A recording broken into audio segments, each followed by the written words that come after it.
Okay. Any questions first?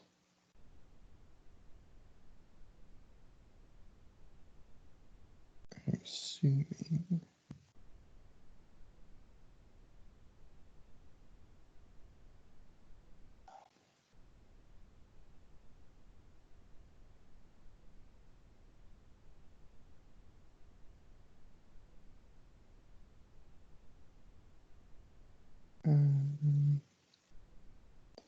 View package.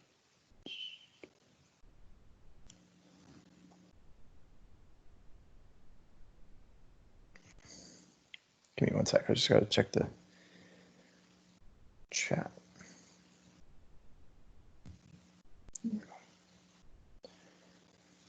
Okay.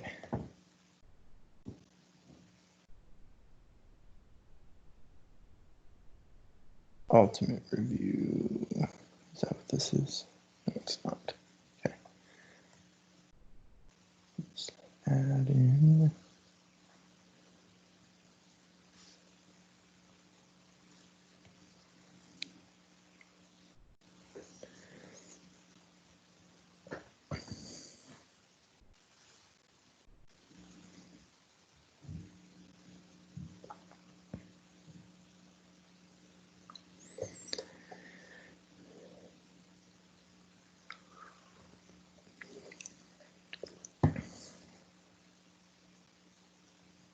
Okay, there we go.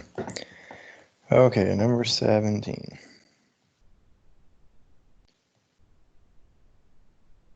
is this one.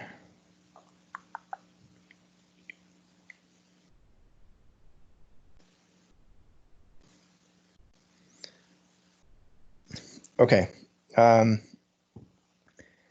The crane is used to lift one end of the pipe with a mass of 730 kilograms as shown.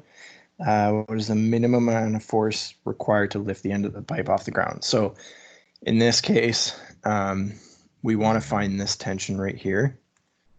That tension right there. And then, so we don't want to make this our pivot point because that's not going to work. It's not going to pivot around that point. It's going to pivot around this end. So we have tension, like if you lift up on this end, it's obviously going to lift the bar that way. So that means it's going to pivot around the dot I just drew. So we have tension going up and we have gravity going down. Whenever it asks for minimum force of anything or minimum of anything, that's like the moment when they're equal, when they're just not equal. Okay, that's when it occurs. So in this case, the minimum amount of force is going to occur when those two torques are equal, where the torque clockwise and the torque counterclockwise are equal. Okay, because that's the minimum amount of force. And then you're going to need a little bit more force than that minimum amount of force to actually move it, because right now we're finding the force where it's balanced, but that's the threshold. So that's what we're trying to find. So this FG here is going to cause a torque counterclockwise, and this tension is going to cause a torque clockwise. So then we're going to deal with like T times 15 equals the FG 730 times 9.8 times 7.5, because it's uniform. So the mass, the center of gravity is in the middle. So 730 times 9.8 times 7.5, and then divide by 15. And you get 3,577. So that rounds to that, 3,600 newtons. Okay, and that's the point at which it's balanced. So as soon as you get a little bit more force than that, that's when it starts to lift. I think I'm really confused now. I think you're looking at a different review, Mr. Strait, because on the review sheet you gave us, number 17 is not this one. Okay, there are two reviews, so maybe this one. Is it the boat? I don't know, but I wanted to ask, this question. You wanted to ask the boat question? I was gonna ask, yeah, this question. Okay. I don't know if I want to do this. This is like extreme level question. This is the really, really hard question. Okay, let me read it. Carrying a boat with sport by scale, which in the series 48. Okay. The boat and therefore its center of gravity is moved. The scale now reads 37. Find the mass of the boat. So, when the boat is like in this position right here, then you have like, let me check for a second. The boat and its surface moved. Okay, so when that happens, we have a force going, like we're going to make the pivot the wheel, okay, the point of the wheel. The scale is pushing up with a torque counterclockwise, or normal force, I guess. And then you have a center of gravity going down, or the gravity going down, which is causing clockwise torque. So if that's the case, it's saying it's like, okay, the FN, like the scale when it reads 48 kilograms, technically it's countering in gravity. Like when you step on a scale, it's measuring. You can switch it to kilograms, but it's already factoring in the 9.8. So in terms of a force, let's just call that 48 kilograms the force. Okay, and it's kind of confusing in that way. But if we do that, so from here to here is 6 meters, so it's going to be whatever that torque, so torque counterclockwise equals torque. I got this wrong. This is counterclockwise, this is clockwise. Okay, so those two are equal. So the FG of the boat times its distance, what would that distance be? Let's call that, I guess, X. Sure. X equals torque clockwise, which is going to be 48 times 6. Okay. And then, like, the reason why I'm doing that is because FG is technically mg. So, like, this is mg. And so this would be, like, if I were to turn this into a normal force, it would be 48 times g times 6. Well, I can just cancel out the g's and just go with mx equals 48 times 6. Okay. And then what we need to do is we need to deal with the boat being pushed back. So if the boat is pushed back, let me draw a new color here. Let's go red. Then this force of gravity moves back, and it moves back 0.15 meters. So if this was originally x, and this is 0.15 from like there to there, then this new distance is going to be x minus 0.15. Okay, that's the new distance to the center of gravity. And so if we go back to this again, we would go the mass of the boat times x minus 0.15. Whoops. 15 equals, and now it's 37 times 6, because that distance didn't change. The scale is still 6 meters away. And now we have two variables, so we can solve one for one and then put it into the other one. So we're trying to find the mass of the boat. So let's go x equals, what's 48 times 6? 48 times 6 is 288 divided by m. And then here we have mx minus 0.15 m equals, it's 37 times 6, 222. And then we're going to take this x and plug it into there.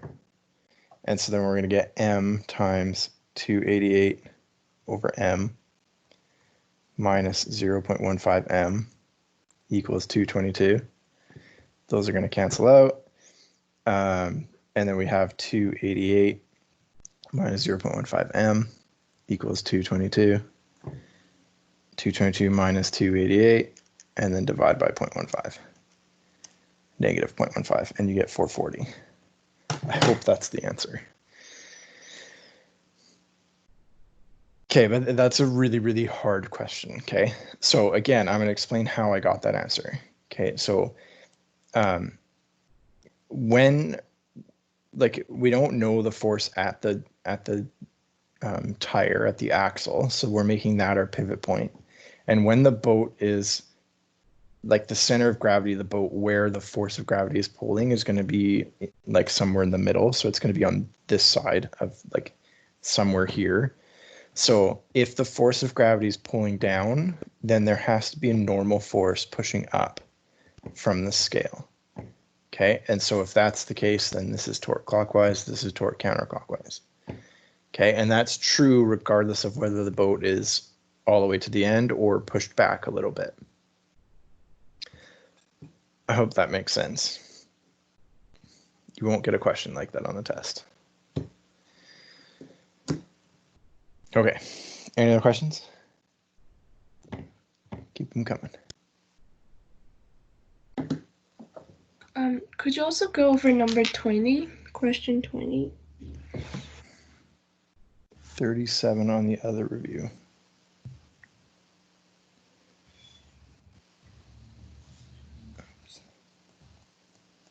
There's 37 questions, that's a lot of questions.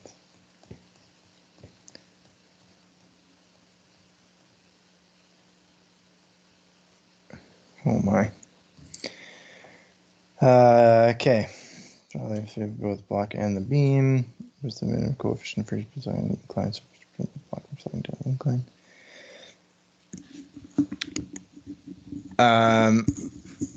Wow, okay. So I'm going to deal with the whatever this is called, we'll call it the bar, okay, because it's a bar hinged to a wall. The beam, there you go. So because it says it's in equilibrium, I know that this, like, I can draw the forces on the beam, so it's a uniform beam. It's going to have its force of gravity going down, and then this tension, because it's at an angle going that way, I need to break it into something that looks like that. And so if I do that, this becomes 50 degrees, and this is the tension that causes the torque. So in terms of torque, so I have Fg going down, I have tension perpendicular going up. So this is going to cause counterclockwise, this is going to cause clockwise. And so torque clockwise equals torque. Actually, I'm going to go counterclockwise equals clockwise. And so force of gravity times the distance for torque counterclockwise. So it's going to be 15 times 9.8 times 3 meters, so 1.5 meters equals, this is going to be tension, so this is the hypotenuse, so it's going to be T sine 50, that's this arm right there, okay, times 3. So if we do that, 15 times 9.8 times 1.5, and then divide that by 3, divide that by sine 50, and you get tension is equal to 95.95 newtons. I'm going to keep some decimal points there.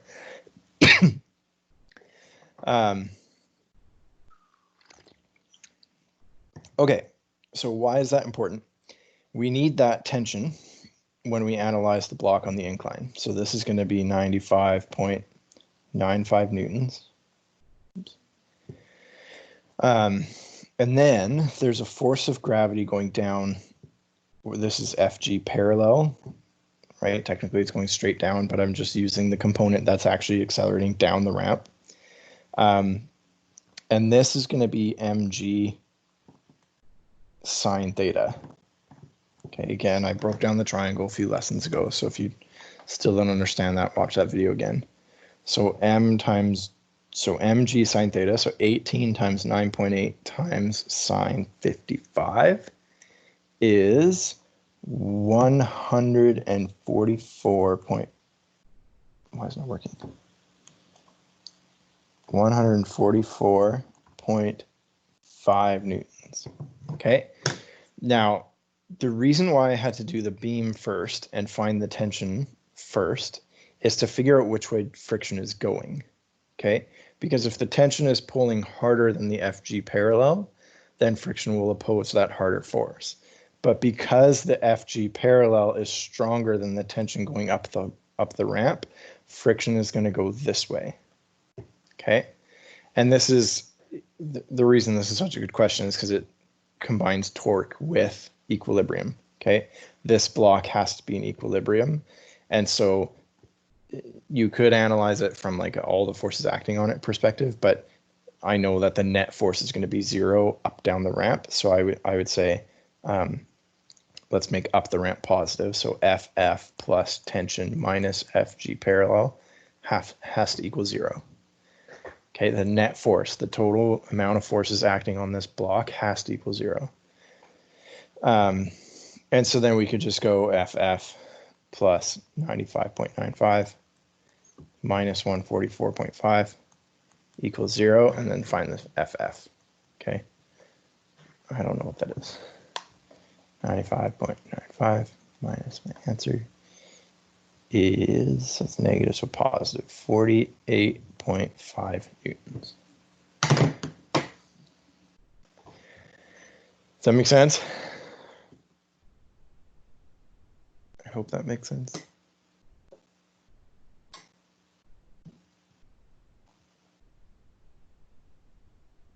Okay, any other questions?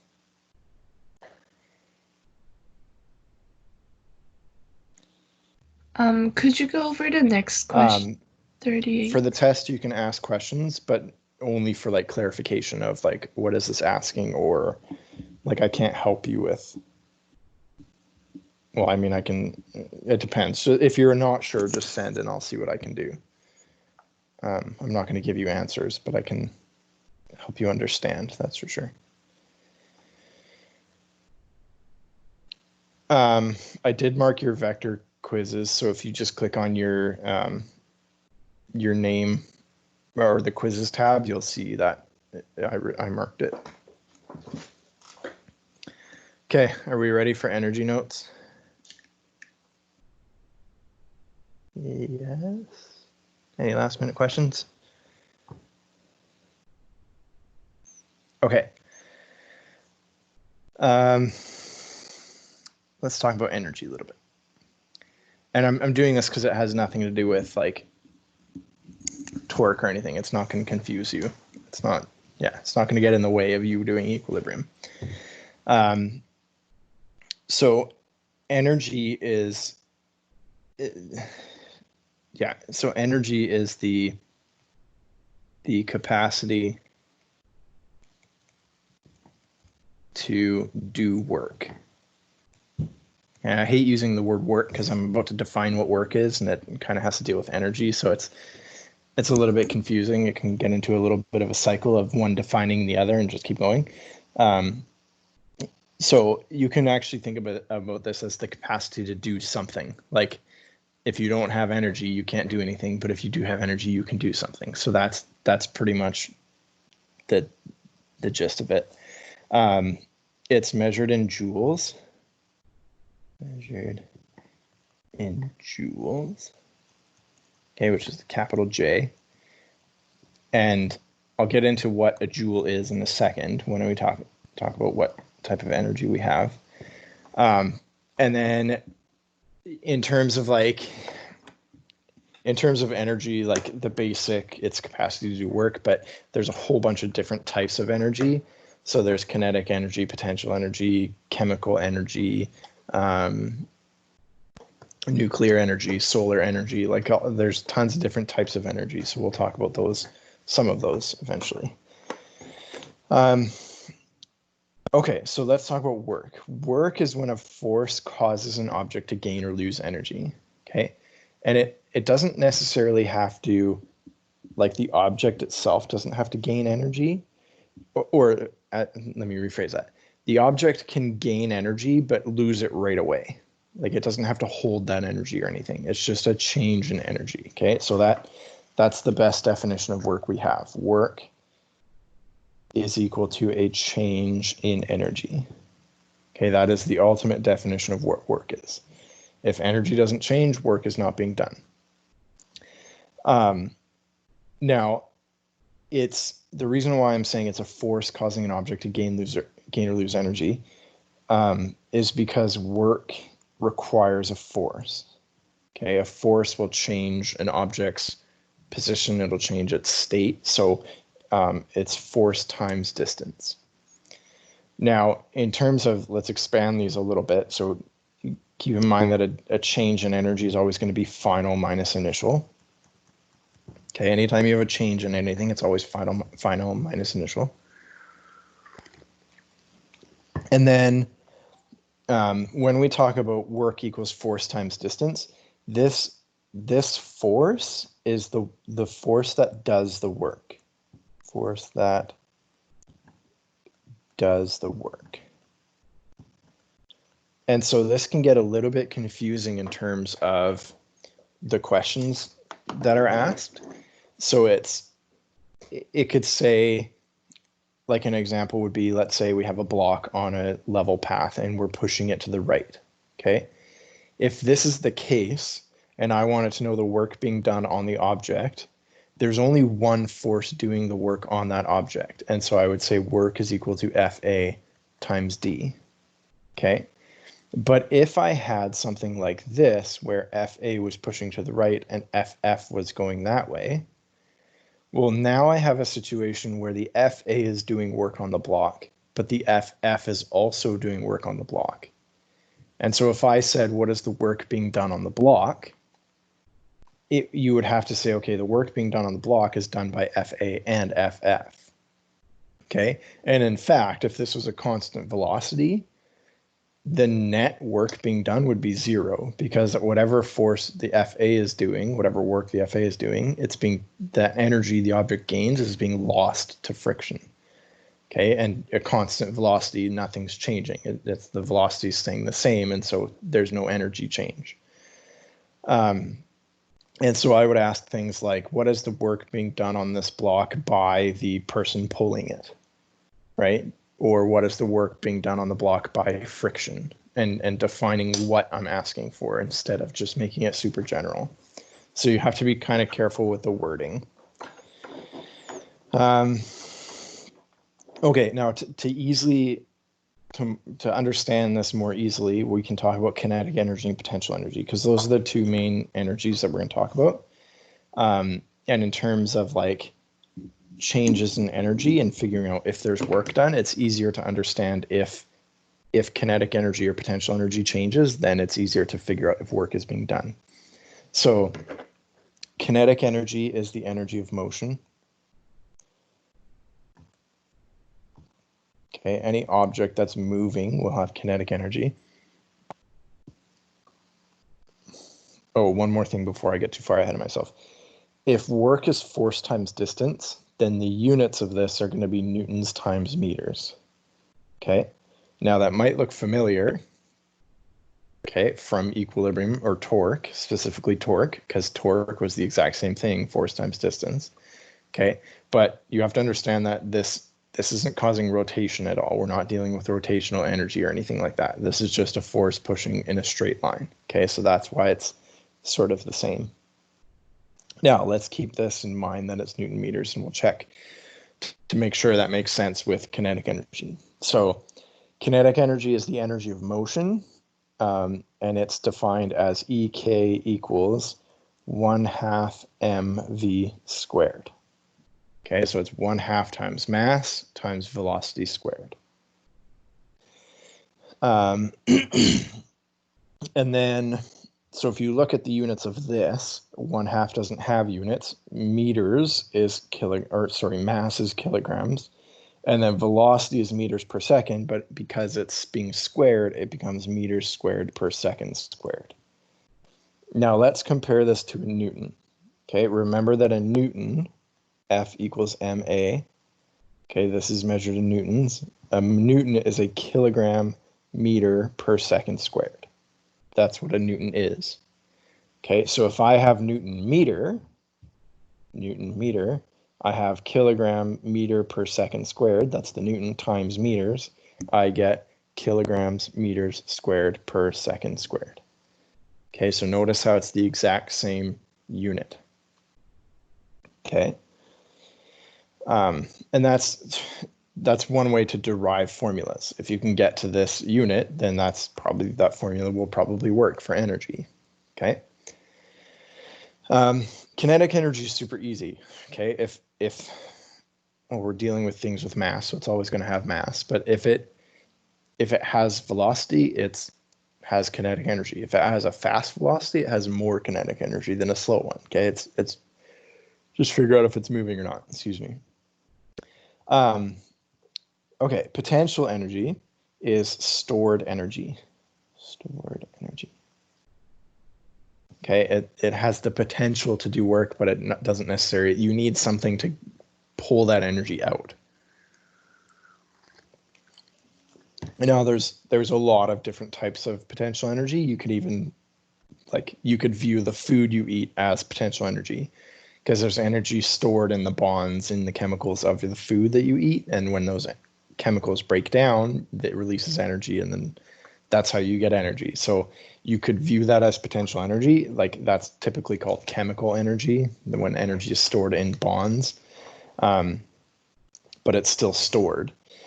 The main one we deal with is gravitational potential energy.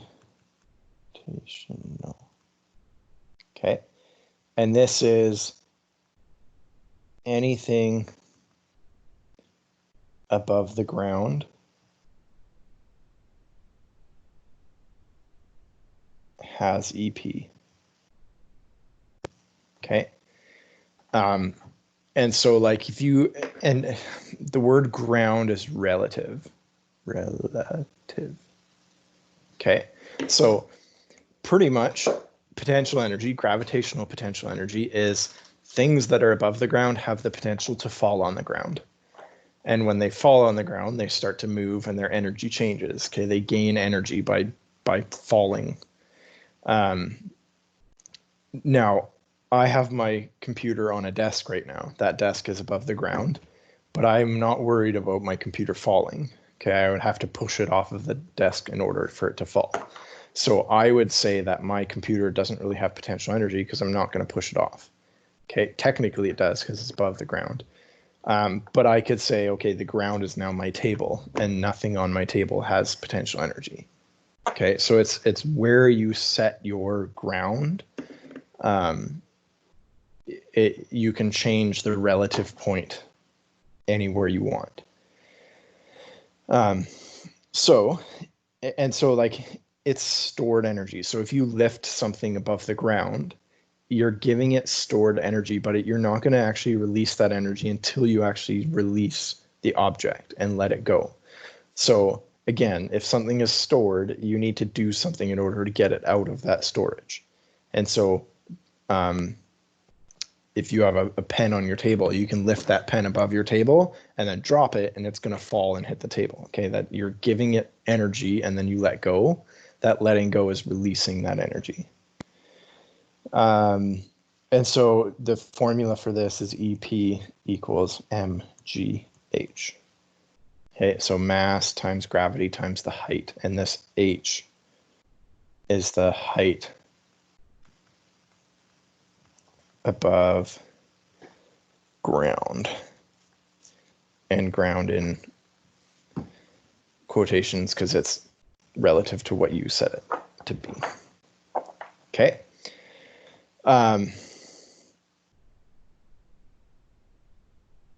I think I'm going to stop there, actually. There's a worksheet package that I'll post. I haven't posted it yet to the files tab. And there's something called work. There's something called kinetic energy and potential energy. So I just want you to work on the kinetic energy and the potential energy for now. And then we'll and I would anticipate that you don't actually get to that today because you're going to be working on the test. So I'll post it. You don't have to work on it. I'll give you time tomorrow to work on it, but we'll finish this lesson and the next one tomorrow. Okay, that'll give you more time to do your test. Any questions?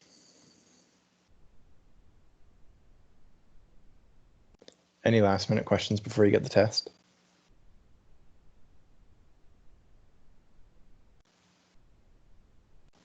Okay, for the test, it's going to be called equilibrium test. Equilibrium test. Whoops. Test. When you upload it, you're going to upload it to OneNote. Upload as equilibrium test answers. Okay, call it the exact same thing. Everyone has to call it the same thing. That way it's all in one tab. And I know where to find it all. Okay, and if you have trouble uploading to OneNote, please ask me again. Okay, so I will close this down, and then I will. So many questions on the test. How many questions on the test? I actually don't know. I haven't looked at it yet. So I'll send it out soon, and then you'll see.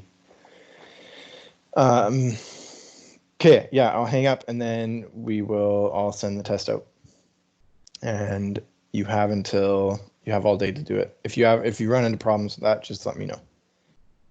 Okay, any last questions?